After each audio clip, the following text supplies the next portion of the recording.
श्रीमद् भागवत महापुराण द्वितीय स्कंध चौथा अध्याय। राजा का सृष्टि विषयक प्रश्न और सुखदेव जी का कथा आरंभ। पिछले अध्याय में हमने जाना कि किस प्रकार किस देवी देवता की उपासना किस कामना से अनुसार करनी चाहिए, और जो कोई भी मनुष्य भगवान नाम लिए बिना अपने जीवन को जीता है तो वह व्यर्थ ही अपना जीवन गंवा रहा है। उधर शौनकादि ऋषियों ने सूत जी से कहा कि जो कुछ भी राजा परीक्षित ने सुखदेव जी से पूछा और सुखदेव जी ने अपनी वाणी से जो कुछ भी संवाद उनके सामने किया वह कृपा करके आप हम सभी लोगों को सुनाइए।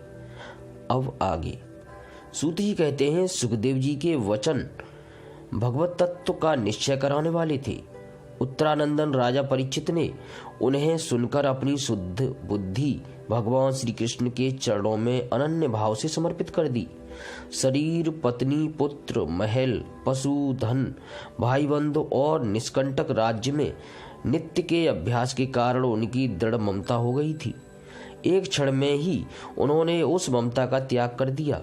शौनकादि ऋषियों महामनस्वी परीक्षित ने अपनी मृत्यु का निश्चित समय जान लिया था, इसलिए उन्होंने धर्म, अर्थ और काम से संबंध रखने वाले जितने भी कर्म थे उनका संन्यास कर दिया। इसके बाद भगवान श्री कृष्ण में सुदृढ़ आत्म भाव को प्राप्त होकर बड़ी श्रद्धा से भगवान श्री कृष्ण की महिमा सुनने के लिए उन्होंने श्री सुखदेव जी से यही प्रश्न किया जिसे आप लोग मुझसे पूछ रहे हैं। परीक्षित ने पूछा, भगवत स्वरूप मुनिवर, आप परम पवित्र और सर्वज्ञ हैं। आपने जो कुछ कहा है वह सत्य एवं उचित है। आप ज्यों ज्यों भगवान की कथा कहते जा रहे हैं त्यों त्यों मेरे अज्ञान का पर्दा फटता जा रहा है। मैं आपसे फिर भी यह जानना चाहता हूँ कि भगवान अपनी माया से इस संसार की सृष्टि कैसे करते हैं। इस संसार की रचना तो इतनी रहस्यमयी है कि बृहस्पति, ब्रह्मा आदि समर्थ लोकपाल भी इसके समझने में भूल कर बैठते हैं। भगवान कैसे इस विश्व की रक्षा और फिर संहार करते हैं। अनंत शक्ति परमात्मा किन किन शक्तियों का आश्रय लेकर अपने आप को ही खिलौने बनाकर खेलते हैं। वे बच्चों के बनाए हुए घरौंदों की तरह ब्रह्मांडों को कैसे बनाते हैं और फिर किस प्रकार बात की बात में मिटा देते हैं। भगवान श्री हरि की लीलाएं बड़ी ही अद्भुत अचिंत्य हैं। इसमें संदेह नहीं कि बड़े बड़े विद्वानों के लिए भी उनकी लीला का रहस्य समझना अत्यंत कठिन प्रतीत होता है। भगवान तो अकेले ही हैं। वे बहुत से कर्म करने के लिए पुरुष रूप से प्रकृति के विभिन्न गुणों को एक साथ ही धारण करते हैं अथवा अनेकों अवतार ग्रहण करके उन्हें क्रम से धारण करते हैं। मुनिवर, आप वेद और ब्रह्म तत्व दोनों के पूर्ण मर्मज्ञ हैं, इसलिए मेरे इस संदेह का निवारण कीजिए। सूत जी कहते हैं, जब राजा परीक्षित ने भगवान के गुणों का वर्णन करने के लिए उनसे इस प्रकार प्रार्थना की, तब सुखदेव जी ने भगवान श्री कृष्ण का बार बार स्मरण करके अपना प्रवचन प्रारंभ किया।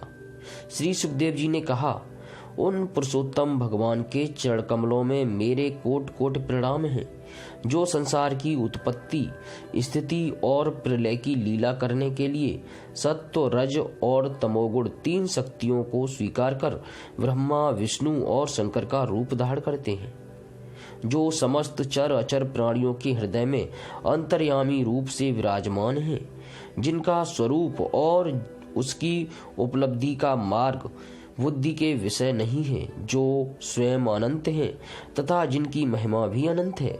हम पुनः पुनः बार बार उनके चरणों में नमस्कार करते हैं, जो सत्पुरुषों का दुख मिटाकर उन्हें अपने प्रेम का दान करते हैं, दुष्टों की सांसारिक बढ़ती रोककर उन्हें मुक्ति देते हैं तथा जो लोग परमहंस आश्रम में स्थित हैं उन्हें उनकी भी अभीष्ट वस्तु का दान करते हैं, क्योंकि चर अचर समस्त प्राणी उन्हीं की मूर्ति है। इसलिए किसी से भी उनका पक्षपात नहीं है। जो बड़े ही भक्तवत्सल और हठपूर्वक भक्तिहीन साधन करने वाले लोग जिनकी छाया भी नहीं छू सकते, जिनके समान भी किसी का ऐश्वर्य नहीं है, फिर उससे अधिक तो हो ही कैसे सकता है। तथा ऐसे ऐश्वर्य से युक्त होकर जो निरंतर ब्रह्म स्वरूप अपने धाम में विहार करते रहते हैं, उन भगवान श्री कृष्ण को मैं बार बार नमस्कार करता हूँ। जिनका कीर्तन, स्मरण, दर्शन, वंदन, श्रवण और पूजन जीवों के पापों को तत्काल नष्ट कर देता है, उन पुण्य कीर्ति भगवान श्री कृष्ण को बारंबार नमस्कार है। विवेकी पुरुष जिनके चरण कमलों की शरण लेकर अपने हृदय से इस लोक और परलोक की आसक्ति निकाल डालते हैं और बिना किसी परिश्रम के ही ब्रह्म पद को प्राप्त कर लेते हैं, उन मंगलमय कीर्ति वाले भगवान श्री कृष्ण को अनेक बार नमस्कार है। बड़े बड़े तपस्वी, दानी, यशस्वी, मनस्वी, सदाचारी और मंत्रवेत्ता जब तक अपनी साधनाओं को तथा अपने आप को उनके चरणों में समर्पित नहीं कर देते, तब तक उन्हें कल्याण की प्राप्ति नहीं होती। जिनके प्रति आत्म समर्पण की ऐसी महिमा है, उन कल्याणमयी कीर्ति वाले भगवान को बार बार नमस्कार है।